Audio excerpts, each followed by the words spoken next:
ভারতে খেলতে রাজি না হওয়ায় বাংলাদেশ বাদ পড়ায় সংহতি জানিয়ে পাকিস্তান সিদ্ধান্ত নেয় তারা ভারতের বিপক্ষে ম্যাচ খেলবে না।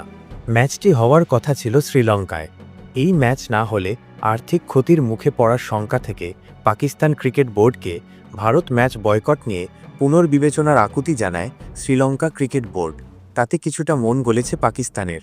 তাদের অনুরোধে এই সিদ্ধান্ত নিয়ে আবারও সরকারের সঙ্গে আলাপ করবে পিসিবি। পাকিস্তান তাদের সব ম্যাচ খেলবে কলম্বো ও পাল্লেকেলেতে। আজ শনিবার উদ্বোধনী ম্যাচে তারা নেদারল্যান্ডসকে 3 উইকেটে হারিয়েছে। তাদের পরের ম্যাচ যুক্তরাষ্ট্রের সঙ্গে। তৃতীয় ম্যাচ খেলার কথা ছিল ভারতের সঙ্গে। সেই ম্যাচ পাকিস্তান না খেললেও নিয়ম অনুযায়ী ভারতকে শ্রীলঙ্কায় ম্যাচের সব আনুষ্ঠানিকতা সারতে হবে।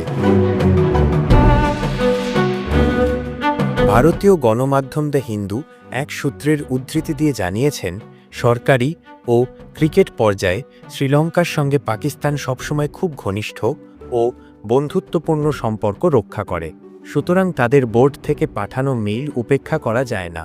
তিনি আরও যোগ করেছেন, Sri Lankan board president Shammi Silva PCB প্রধান মহসিন নাকভির সঙ্গে যোগাযোগ করেছেন এবং মনে করিয়ে দিয়েছেন যে এই সময় শ্রীলঙ্কার পাশে পাকিস্তানের প্রয়োজন। পাকিস্তান ও ভারত ম্যাচ ছাড়া Sri Lankan board get money, hospitality বিক্রির বেশ কিছু বাড়তি রাজস্ব হারাবে। নাকভি লঙ্কান বোর্ড প্রেসিডেন্টকে বলেছেন তিনি সরকারের সঙ্গে আলোচনা করবেন। শ্রীলঙ্কার অনুরোধ প্রত্যাখ্যান করার যে খবর গণমাধ্যমে ছড়িয়েছে সেটা সঠিক নয় বলে জানান ওই সূত্র। তিনি বলেন, পিসিবি চেয়ারম্যান মহসিন নাকভি তো গতকাল থেকে দেশেই ছিলেন না, আজ তিনি ফিরবেন।